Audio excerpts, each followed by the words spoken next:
What's up, everybody? Welcome back to the All Day ABA podcast. My name is Kayla, and I'm your host. My mission is to make behavior analysis fun and accessible for clients, therapists, and even supervisors. And this is season 2, episode 1, which is super exciting. And I have a wonderful guest with me today, Romeo Clarke from AgileTech Accounting. Thanks for coming on. Sure, I'm happy to be here, Kayla. Thank you for having me. Now, you've kind of merged two worlds together. So tell me about becoming a CPA and how you combined your accounting skills with the field of ABA.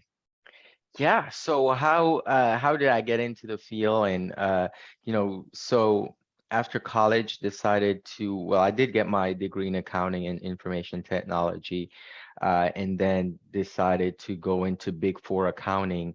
So I worked with a lot of Fortune 100 corporations doing their accounting and financial work. Then I went into more consulting related work. At that time, that's when I met my now wife, who has been in the ABA space for 14 years.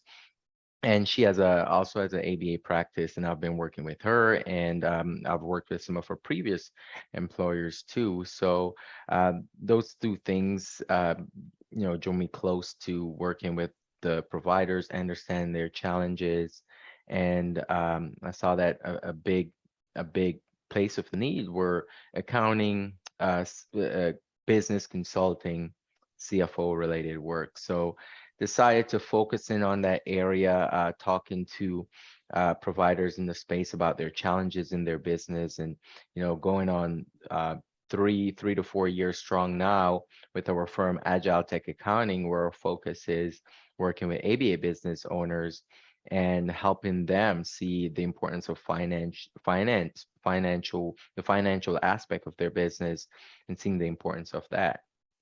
So, why is accounting important? I mean, obviously, money is important to everybody, but Yeah, accounting specifically in what you do, why is that so important to so many different companies? And, you know, why does everybody sure. need it? Yeah, sure. So, during school, one thing they always said, as when they talk about accounting, is they always say accounting is the language of business, right? So when I think about the language, I think about a common ground to where you can talk to someone right across the table, right? If you're talking a different language, I have no clue what you're saying. It's foreign to me. However, if your accounting is done right, it can tell you something that you can understand, right? And that's how I think about it. If it's the language of business, then I need it to be understandable, because then I can take that information and react in some way to make my situation better in my business. So if your accounting is bad, it's almost like going to a different country where it's your foreign language, you have no clue what people are saying, so you don't know what's going on, right? I'm trying to instill in providers and small business and medium business owners is, when you can understand your business and when you can really get a deep understanding of what's going on, you're able to get it to where you want it to go. You're able to get it to your goals much faster, much more efficiently. It's take less effort, right? And the importance of accounting is I get the data right in my accounting software. My I may have different softwares out there that I'm using that holds accounting data. I need to mesh all of this together for it to tell me something that will, allow me to make a decision. So that's why it's important. Well, and I would also think that, like, if your business is struggling financially and is running at a loss and you're stressed out, you're not able to provide the best services possible. Like, I think when people are more financially comfortable, they are able to perform better because, I mean, money is a huge stressor. Like, I'm It my is. husband and I are stressed about it all the time. And hopefully one day we'll get to where we're not. But, I think services can be provided better and clients can be better served when your money is in order. Yeah, and I mean, even if you think about this on a grand scale, if you think about the huge corporations out there, I mean, they have you know, a lot of people focus in their financial teams because and they put a lot of funds to get the right financial people in the room because they know the importance of the peace of mind that, hey, they're covered, or they can spend investment in this area, in this area. So, what's the difference between them? They're running a business, you're running a business too. It's just at a different scale. So I always tell my clients, you want to today you want to create a company that you eventually want, right? Yeah. And in order to do that, right, you have to get these systems and processes to represent that future company. Okay. And as you said, Kayla, if today, if you don't have clarity and transparency as to what's impacting your bottom line, or if your balance sheet isn't growing the way you want it to grow, if you don't have that clarity, then it's just a fog. You're just moving in fog, and you're not sure. Money's in the bank, great. Money's not in the bank, I'm worried, right? It's just working in that, which is a terrible spot to be in. Well, and I think there is a tendency, there's such a push for like growth all the time. And, I've seen locally where I'm at where companies will try to open up a new clinic and then all of a sudden, like things are crazy. Like Yeah. they aren't at a good place to scale, probably because, they don't have all of those systems in place and they don't actually know what's really going on financially. So, in order Yeah. to have some sort of scalability, you have to be like prepared for it, I would assume. Yes, planning is important. I mean, if you want to grow and scale your business, it's great to exciting to want to say, I want to open this next location. I want to open this other state. But if you're not in the financial situation to do that, and you underestimate what it will take financially to do that, you can put your current operation in jeopardy, right? And your current staff. So, as employers, we have to understand who our duty is to, right? Our duty is to our the clients that we serve and the people that we hire. And when we don't pay attention to things like finances, and we don't have reserves, and we don't have these things, right? We're putting those those people at risk. People, lose service as a result of you shutting down, or people not having jobs because you may shut down because you refuse to pay attention to the finances. Yeah, and then everyone suffers. And that's no fun. It's Yeah, no fun at all. exactly. So, what are some of the biggest financial mistakes you see BCBAs making, and what can they do better? Not necessarily just business owners, but I guess that's, that's kind of where your expertise is at. So, if a BCBA, I guess, wants to be a business owner or is just working on their own, what are some of like the financial mistakes that you see happening? Yeah, I think it's important. So let's say you do have a practice, your BCBA, and you have your practice, um, being very clear on where you want to go, right? And you make a mistake when when you don't know what that vision looks like, right? It's like whatever happens, happens, right? Failure is going to happen. It's just going to happen. Success is going to happen. Great, right? When you're clear on your vision, you have it written down, and you say, if you're taking in, if you're taking care of your family, and you know what that finance needs to look like, then you know that that's what your business is supposed to bring in for you to ultimately focus on that business. So knowing what that is and focusing on that, then focus on the future. Okay, what would I need to walk away from this, or what would I need to what's my succession plan, right? So I always talk to my clients first about that. What's the goal? What's the intent? Then we can track back and fill in the gap between where they are now and where they want to be in the future. So that's one thing. Um, I think another is looking at revenue and not your profit. So I can work with a company that's making $10 million and also expensing $10 million. The expenditures are 10 million, so they make no profit. You have a lot of headache, but no profits, right? And if you go to buy a company, Are you looking at revenue, or are you looking at, how does this company run in a way that will provide profits, right? Because if I'm purchasing a company, I'm buying your clients, I'm buying your employees, I'm buying your assets. So it's very important that we focus on how do we get a lean business that's profitable, and we know when we're reinvesting versus when we're, you know, putting that money in reserve somewhere. That's another important thing. um, Operating based on pure, making decisions based on a feeling, right? Right. And not necessarily based on logical, quantitative data, right? So I always talk to clients about, well, how did you make this decision? It's like, well, I just had a feeling. Oh, what? That's we're going down the wrong road there, right? Business is, it's unique in the way that, you can separate it a lot of time from what you feel should happen. A lot of time you can look at trends, you can look at the metrics that are going on, and you can make a decision. What happens is people either don't have access to look into those numbers, or they, they want to move at the speed of whatever decision they want to make, then they jump on something because they think they're going fear of missing out, right? So it's important that we focus on that too. So those are the big areas.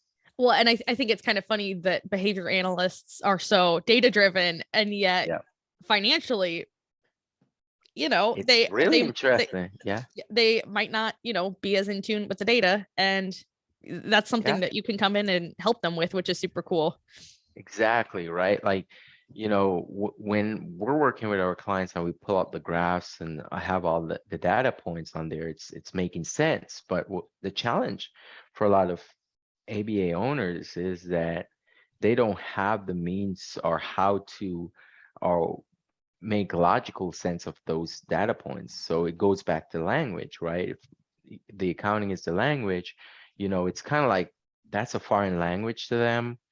And if someone like myself can come in who's gone to school for this stuff and know how to look at a company and say what's going on with it, then I can say, hey, this is what you can do, and that's a good point. So I'll kind of continue on it. So if you invest in stocks and bonds in the market, then how you choose stocks and bonds is based on how a company is doing, right? Well, you have financial advisors out there who help you invest. The only reason you would use a financial advisor is because they're telling you something that you would have no clue about, because they study this stuff and they know the ratio, the right things to look at.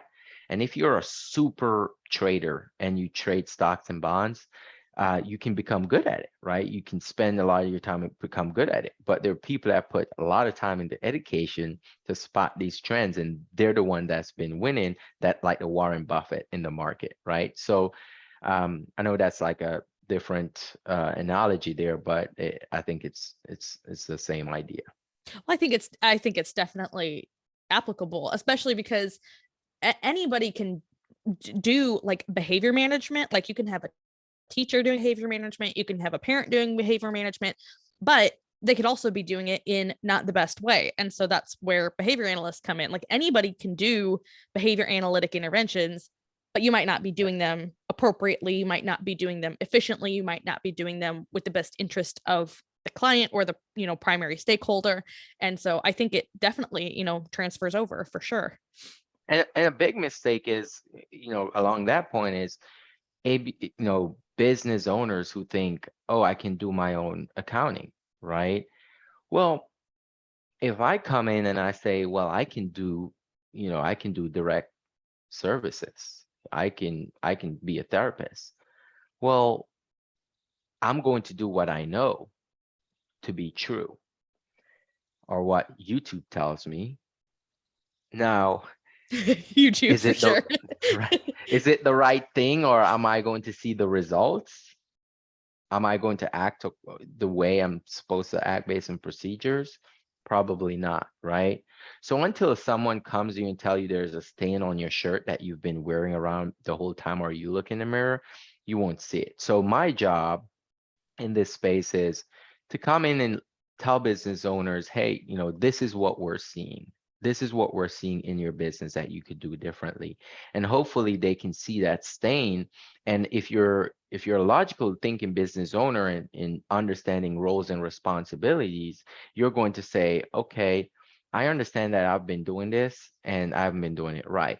My time is best spent overseeing clinical stuff or overseeing the entire staff workforce, and I'll go ahead and focus on that while I'll have a team come in and manage the financial aspect of the business. Yeah, that's awesome. Yeah. So if a BCBA owns a company, what are kind of three pieces of advice that you would give to them? Yeah, I would say, get your finances in order. Invest, invest in the time that it would take you, you know, to get the right things. So if you think about a business as a whole, you have the different functions from HR to finance to operations, right? You don't want to lose sight of any of those functional areas. A business is like a starting business is like a baby. You have to provide the necessary nutrients for it to be developed well. So it's important that as a business owner, you don't ignore these functional areas of the business because it will come back later to haunt you. What I hear is, for example, a lot of business owners will come to me and say they're focusing on the operations and everything else is kind of just on the back burner. But what they also say, Kayla, is it seemed to be a fire somewhere every time. Yeah, Well, and you're just constantly putting out yeah, little things exactly. everywhere. And the reason for that is they never thought about setting up the processes. And they never set up the processes really because they never think about creating a budget for that area. So it goes back to, knowing what their finances need to look like to really operate this company. You get a lot of providers who want to start it. They just want to jump into it. They want to jump into it with no money. They don't want to have to invest much, right? So they want to take that risk, but you can be successful starting off with not much, but you can also create a monster for yourself. So it's important to get the right team. Okay. For sure. The other one I would say is, it's going to go back to what I said earlier. Think about the future. What are your goals? This is how I think about it, Kayla. I need $200,000 to run my household. This business will be the primary breadwinner. Okay. So $200,000. All right. So that's profit. Okay. So I can work backwards from there, right? A financial person can work backwards and tell you what your revenue needs to be based, to generate that 200 because they'll say, oh, you're in this area. We know that payers pay this. These are the reimbursable rate. People are going for this, and your overhead typically will be this. Oh, you have a clinic. This is what it'll look like, right? So Right. they're able to tell you what your based on what your goals are, what your revenue should be. So now you go from what you need 200, um, your revenue need to be this to achieve that. But then you go a step further because you're not going to take out all of the money from the business. So you're saying, okay, maybe I need $300,000 a year. So 100,000 was reinvested for continuous growth and other things. And the 200 is for me and my family and to take care of our household. So then we say, okay, 300,000. How can that's what I need on my balance sheet as cash flow to take care of my family and to continue to grow this company, right? So a financial person is able to walk you through that and do the backward math to get you to your revenue number. So now when you get to your revenue number, the in between revenue and profit is your people, your expenses, and growth. Okay. So then the financial person tells you, okay, this is what reasonable for your overhead. This is what's reasonable for your payroll. This is your budget. And then this is your 12-month forecast. So you have a forecast for revenue and you have a budget. And that's a roadmap to tell you where you need to go. The problem is a lot of business owners don't even know what a projection is when it comes to finances and don't know what to budget, right? And we help with that. Okay. So um, the next one is focusing on your profits and where you lose money in the company. So Do you go more ahead. often see like a lack of profit or like an over expenditure? Like too much spending, and do you see too much spending or like not enough profit usually, I guess? Yeah. So usually what I'll see is um, owners not knowing what their profits should be, right? So there's a fixed amount you're going to get paid by insurance company, right? Right. You can increase the amount of hours you do, or you can negotiate rates. Okay. When you increase hours, you're talking about, you could be expanding, you're going to have to hire more people. So what you see is people will either overspend on their staff, right? Allow their staff a good amount of leeway with, like, let's say non-billable, right? Um, they don't know what that looks like financially. So to them, it's like I'm taking care of them, my clients. However, when we say, this month you had non-billables equating to $30,000, then they're like, oh, That's a okay. lot. And then we say, well, imagine if 50% of that went to your profits, $15,000 more in profits, how would that make you feel? And some owners would be like, I don't care, right? I want to take care of my people in this way. And then what's important is they see that the impact and they make a decision. What the problem is when you don't know and you just keep doing it, Right. right? So I would say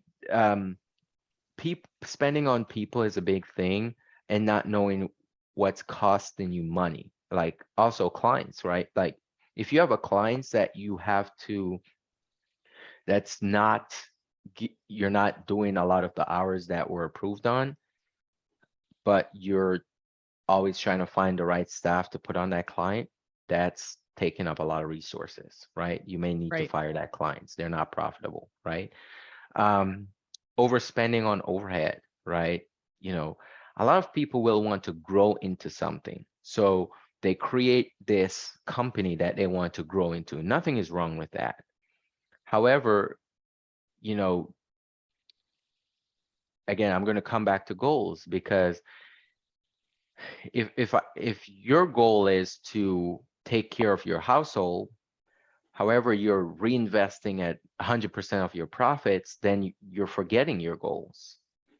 So I oftentimes bring that to the table and say, well, you know, you might not need to get this big of a space, right? Yes, you can still expand, but you know, maybe not as aggressively. Something have to give. You have to either give up your personal needs right now or focus on growing the company. Other options are out there for additional capital too, right? Like if you want investors to come in and stuff like that. But usually that's the discussion there when it comes to what I'm seeing. Yeah. And I think it's hard. It's a hard like balancing act. I mean, It is. growth and maintenance is a hard balancing act, but then also like I feel like, I mean, maybe other people would disagree, but me personally, I like to be like a helping person. And I think the vast majority of people that go into ABA, there's obviously not all, but the vast majority go in because they have a desire to help. And Right. so it can be a hard balancing act to have the desire to help, but then also have to maintain like a profitable business, because if you can't pay your employees, I mean, you're not really helping them either. Exactly. Exactly. Right. And as an employee, I want to see raises every year if I'm doing well, and all of that. And if you're not growing, at least keep up with inflation, right? Right. Right. Because your people want raises. So um, it's hard. It's a hard balancing act, but people downplay the importance of it. So That's where you come in. exactly, right? Exactly. So if we can come in and give you insight into, you know, how to balance these things, how to create budgets, how to forecast, how to analyze, um, do job costing on your people, then you get a better understanding of, you know, the bigger picture here. Well, and I would imagine that the return on investment to hire someone to do accounting is probably huge. Like, It's it's huge, and it's huge, but a lot of business owners in the ABA space don't understand it because it's a new concept to them. It's like, well, the other day I was working with a client and we were running the numbers, and what was happening, there were sessions that were overlap sessions. Now, some payers don't pay for overlap, but some do. And they weren't billing overlap. So I don't remember what the number was, but there was a lot of hours that weren't billed because they were overlap. But this insurance company did pay for overlap. So, that's a huge savings there. Probably pay for myself the whole year and my team, right? So it's important. And again, it goes back to what you don't see isn't important to you, right? But, my goal is to bring that to the attention and say, hey, what are we leaving on the table?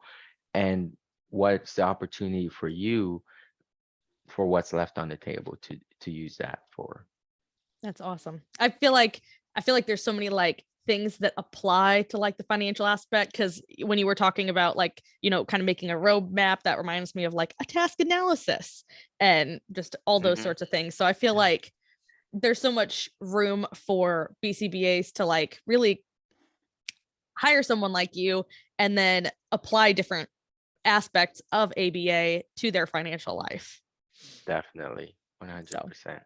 So go on and tell me about the services that you offer and how my listeners can kind of find out more, like what all do you do, how can they find you, all that good stuff. Yeah, sure. So our services are uh, tiered based on the size of the company, and because the size of the company really going to tell what our budgetary constraint. Typically for companies under $1 million, it's going to be more like, let's set up your accounting system, your accounting process. So that's like implementing an accounting process, right? And also a reporting process that the owner can use as they grow. Uh, so that's the baseline, taking care of your bookkeeping, having financial processes in place, and maybe the owner will kind of need our assistance on a as needed ad hoc basis during the year. So um, that's that piece. And then what we have is for company, and of course, I'm going to talk about the tax stuff later, okay, after this. So after that, let's say you're over 1 million and you're like, all right, now that I've grown, I feel like I need more. I need someone who is going to financially direct our decision making, someone who's going to talk with me as a CEO and help us, one, make the right decision, get to the next level that I want for this business. So then we start going into more controller services. You have a controller, someone that's going to be doing more financial reporting, analysis, and so forth, and CFO, Chief Financial Officer, fractional, right? Because hiring someone full time may not be in the budget. So Right. we offer that service so that CEO can get someone that's more of a fractional CFO to help them with kind of trends, looking at reporting, really talking that language of what's the business telling me Helping based on where I'm adjust the coming from. sail on the sailboat. Exactly, exactly. So a lot of that. So that's the accounting side of things. And we also do billing too. So our billing services, fairly new. We do rate negotiation billing services for our clients, really for only clients that are receiving accounting services from us.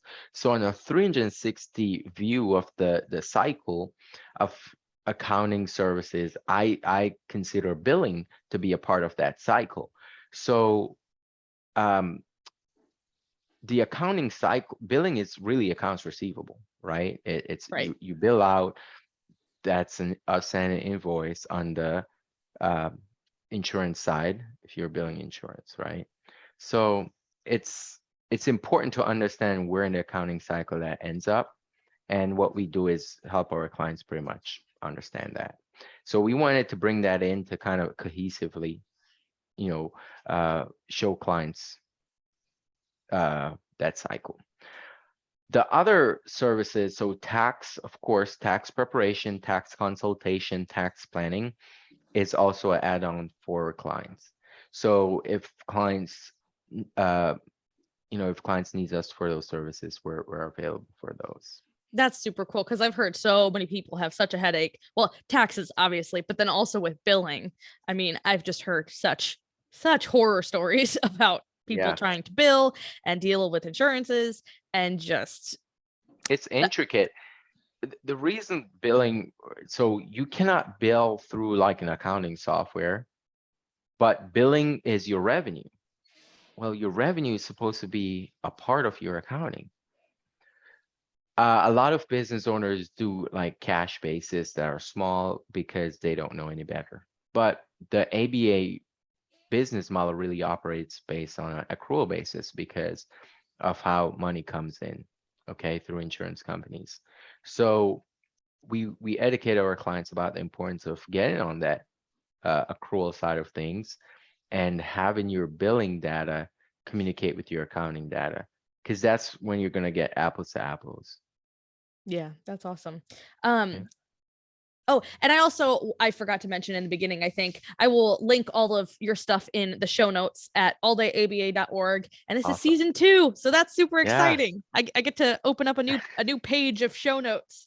Um, that's exciting. the funny thing is, like on the back end, it's literally just like a menu. It's like a menu option for a restaurant. But Oh, but like it made it easy to like organize everything on there. So just a fun uh, fact. And you uh, wanted to do a promotion for the yeah, listeners. So go ahead and tell me about that and any other things that you want to cover. yeah. So typically our process for someone reaching out to us is, they'll set up a call through my Calendly link to talk to someone from our team. Uh, and then they would talk to someone from our team. We would look at what it would take to service their account, and we'll get a proposal out to them. But I'm going to jump ahead for listeners on your podcast today, Kayla, because I think what you're doing is so awesome and great for the industry. So and I'm going to provide a link to my calendar. And if someone is interested in learning more about our services, what I'll do is we'll do a complimentary review of their books. Okay, we'll get access to their books, and we'll go in and we'll kind of poke holes and tell them our recommendations, having worked with so many ABA companies, of how their chart of account should be set up. If there is anything that from an analysis perspective that we can pull out, we're going to also include that too. So that's what we're offering today, is the ability to get pretty much a consultation with us when you give us access to your information, with no strings attached, right? If you want to learn more, you can learn more, but we're going to tell you down level what we're seeing in your books and what could be done better. And yeah, That is so generous. Thank you so much. I appreciate yeah, that. And I know listeners will appreciate that. And hopefully this will be super mutually beneficial, entirely beneficial for like everybody involved. yeah. And what they need to do, they just need to put all day ABA in the notes when they book my calendar. That way we can know where they're coming from, and we can do those things for them. Awesome. Well, thank you so much again for coming on. This has been such a pleasure. And yeah, Yeah. I love networking with you and getting to talk with you. And I took one accounting class in undergrad. I have a minor in business administration. So like I know some things, Right. but like Yeah. not a ton about accounting. So this has been really enlightening. And I think there's a lot of people that can benefit from this conversation. And not make the same mistakes that a lot of other people are making, and hopefully Definitely. profits for everybody and benefits for clients and employees, and everybody just thrives. That's my hope from today. Exactly. Yeah, totally. And, one thing I would like to leave your listeners with is, you know, everything is a cost if you can't see the return it brings. And if you got all the revenue that you were billing for, you might as well go get a job. When you have a business, the benefit is you can take that to the heights that you want to take it to. However, it comes with added costs, and things you need to invest in. And if you ignore those things and don't invest in those things like the right team, building out your systems and processes, then you may suffer the consequences of those through, fireworks going off in your business. So it's important to get ahead of those things.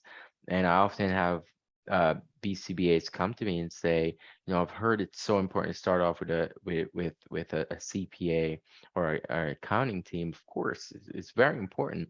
And I'm not just talking for myself here. You could go to any CPA provider. It's just critically important because they tell you what you don't know. And a lot of time they come from a objective perspective, which is good for the business and you. A financial diagnostician. Yes, that's good. I like it. Well, Awesome. thank you again, and yeah, hopefully we'll have you on again soon, because that would be Yeah, super awesome, and we can talk more money things. that'd be awesome. Thank you Well, again, Kayla. yeah, thank you, and you have a great day, and yeah, we'll see you in the next episode. All right. Bye. Bye, guys.